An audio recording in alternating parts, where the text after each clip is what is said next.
Well, apparently some of the drones that were shot down over Odesa had "for Moscow" or "for the Kremlin" written on them, which is explicitly stating that these were drones fired in revenge. On the other hand, though, Russia has been intensifying drone and missile attacks across Ukraine in recent days, which they say is a bid to eliminate Ukrainian military equipment and personnel ahead of this much-touted Ukrainian counteroffensive. So whether or not this was really something that they did extra on top of what they were planning to do anyway is anyone's guess, really. But in any case, the damage overnight was not very great. The Ukrainians say they managed to shoot down 18 out of 24 Shahed drones, these Iranian-made drones that Russia uses. One target was hit in Odesa that is being described as an educational establishment. The Ukrainians say that there were no wounded, there was just a fire that broke out there. Of course, whenever they say that there were no casualties,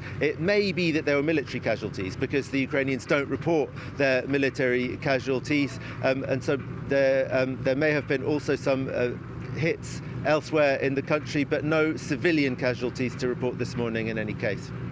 And meanwhile, Gulliver, what have we been hearing from Ukraine about that alleged attack on the Kremlin?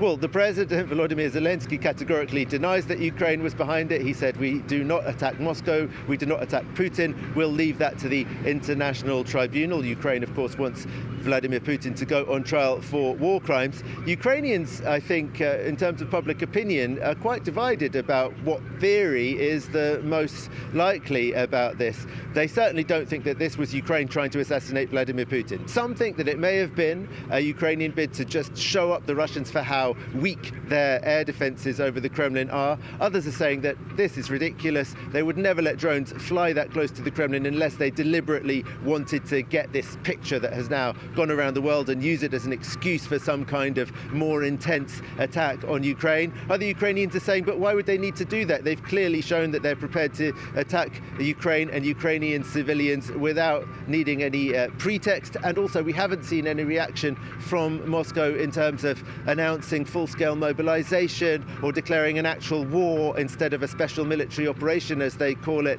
at the moment. So that leads Ukrainians to think that this was not something the Kremlin was expecting and didn't really have a planned riposte to it. They took several hours before even announcing that this alleged drone attack on the Kremlin had happened. So there are all sorts of theories going around, and none of them really seems entirely convincing. My impression, though, is that most Ukrainians, with the very, very strong dose of skepticism with which they approach anything the Kremlin says, are still leaning towards the idea that this was actually some kind of fake, some kind of mise-en-scène, though the possibility that it may have been Russian partisans, opponents of Vladimir Putin, who were behind this is also something that people are discussing here.